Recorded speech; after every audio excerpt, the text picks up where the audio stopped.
So I think one of the, the hashtag and the important thing to do, we're dealing with the public health crisis and, pandemic, and it's really involved in getting everybody involved, everybody in the community. So in getting the message out about how to protect, ourselves and protect each other, it's important to be able to reach everyone in the community. So we have to be very mindful of the fact that our community here in Rhode Island, we're very diverse, and there are a lot of Cape Verdean, there's Cape Verdeans, there are Hispanic patients, there are Africans, there are many members of our communities who don't speak English and that need that information because they also have to be part of the solution.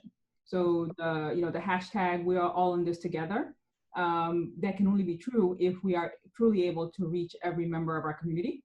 And it's really important for them to have the information because as we are seeing with the national data coming out from a lot of these, epicenters in these cities that are really been more hard hit than we have been, that communities are not being disproportionately affected by this pandemic.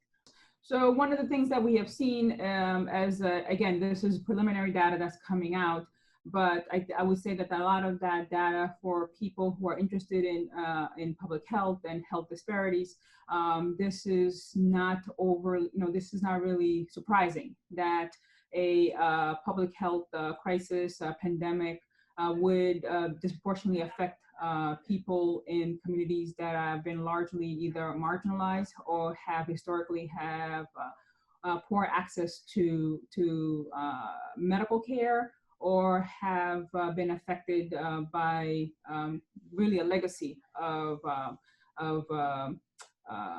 things, from racism to access to care to being insured. And so all of those things kind of create this environment where we've had health disparities, and we are all aware, people in the medical community, and especially those that work very closely with health disparities issues, public health issues, understand that there is difference in outcomes. There is, certain communities are affected differently. And there's a very complex interplay with a lot of issues. But speaking specifically about some of the data that we've seen, the African American communities in some of the cities, like in Detroit and in Chicago and even in New York City, and these are preliminary data that are just coming out, we see that they are getting infected at a higher rate than what would be considered for their proportion of the population, and they're also having most of the mortality is occurring in that patient population. So why is that? And this is a question that I think as we get more information, we're going to be able to narrow down and figure out why. But broadly speaking, African Americans or Latinos or other minority groups or immigrant populations, these are folks that maybe not be able to do some of the things that we've been doing in terms of mitigating and decreasing our risk for getting infected. For example, the leadership in Rhode Island with our governor, Gina Raimondo, and a lot of the policies that have been put in place in our state and in other states have been to get people to stay home. The stay home, flatten the curve aspect of it. All of that is to, social distancing, because we know that this is very easily transmitted from person to person. But so there's, the ability to work from home. A lot of folks in the minority communities maybe not can take advantage of that, in terms of the type of work that they do. So their exposure risks are higher. And then also looking at why would those patients have a higher mortality is, again, I think speaks to the legacy of some of the health disparities that we've known about. For example, African Americans have a higher rate of the comorbidities of those health conditions that make infection with COVID or coronavirus potentially be lethal. So higher rates of high blood pressure, higher rates of diabetes, higher rates of potential pulmonary disease, higher rates of cardiovascular disease. So those populations are being exposed more potentially. And once they do get exposed, they have those conditions that make them a higher risk. And as we get more information, that's why it's critically important that we collect those informations. I think you've been seeing really an outcry from those in the public health field, really asking for this information to be collected and to be made available, because the only way that we can fight this pandemic is to have good data and good information to be able to then design, hopefully, policies that improve public health for those communities and across the board. That's why for me, this is very personal. I really want to do my part in terms of keeping the Cape Verdean community well informed, because I see them as part of the group that has to be informed to be able to help us mitigate and keep the infection low and also save lives, because those folks are, my family members, and they have those health issues. So I'm very, very concerned about folks in Pawtucket, in Central Falls, and knowing that community, that they have higher risk potentially getting infected and then potentially dying from it. No, I learned about that campaign today, and but I also wanted to, I think is a great initiative to get people, as new information has come out. There's been now recommendations for just everybody in general. If you're going to go out in the community, if you have to go out, follow the rules, follow the executive orders in terms of staying at home if you can. But as I mentioned, some people just don't have the options.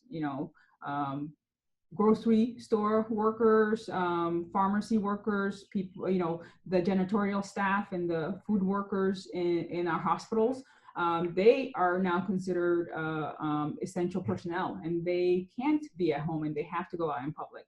But just in general, if you are going to go out in public, this is an extra measure in terms of, protecting yourself, but also protecting your neighbors and keeping the transmission rate low. So along with masks for the people, which I think is a great initiative, the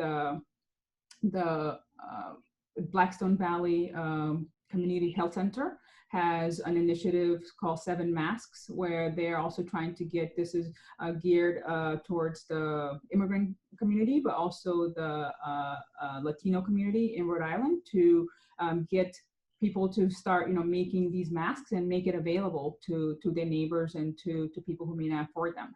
And even in the Cape Verdean community too, we have an initiative where we're trying to do the same. And that, the Cape Verdean Community Center in Pawtucket, CACD, as well as other members of, other groups are really trying to get that information out there, how to make your own mask, and as well as, help your neighbors by joining together and making these masks available for people who may not be able to afford them or know how to make them.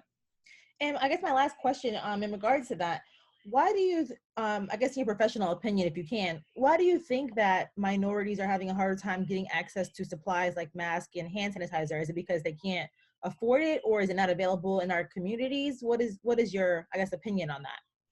I think I will go back to the answer is that this is a public health crisis, and what we're seeing is that even for healthcare workers, in terms of access to certain things, I'm sure you see in the news about PPEs or personal protection equipment, and having access to testing, having access to all of those things for minority communities, and especially immigrant communities, communities that are under-resourced, communities that are under-insured, communities that have historically faced barriers to care.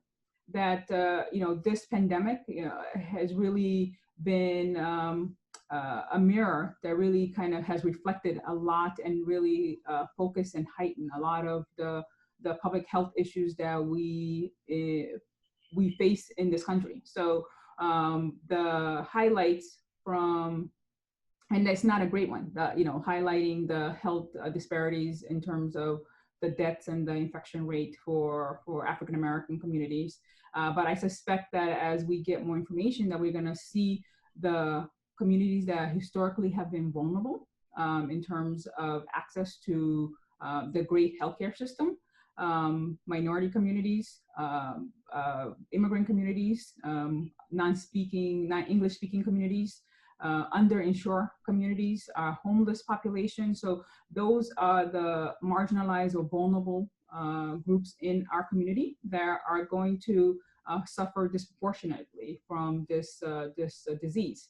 So what I hope is that the lessons that we learn from this is that, focusing on public health and minimizing, or not minimizing, I should say, trying to decrease or eliminate health disparities.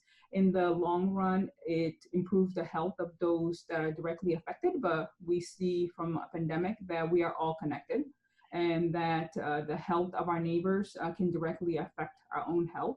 And that's some of the lessons that I hope that we learn, and that some of the lessons that we learn can then be put into policies that then can address, access to care. And so that includes making sure that we have culturally and appropriate access for different communities. We have resources that can be accessed and be reached and be available to people at different levels and different ability to access those things. One of the things that we've seen highlighted from this coronavirus has been in our public schools. When everything went virtual, the realization that there are families and there are students that don't have access to high-speed internet and may not have access to a laptop or computer to be able to participate. So keeping that in mind, some of those lessons are going to be important in terms of creating a system that is more inclusive and that is more resilient and flexible, and that can address all of these public health issues.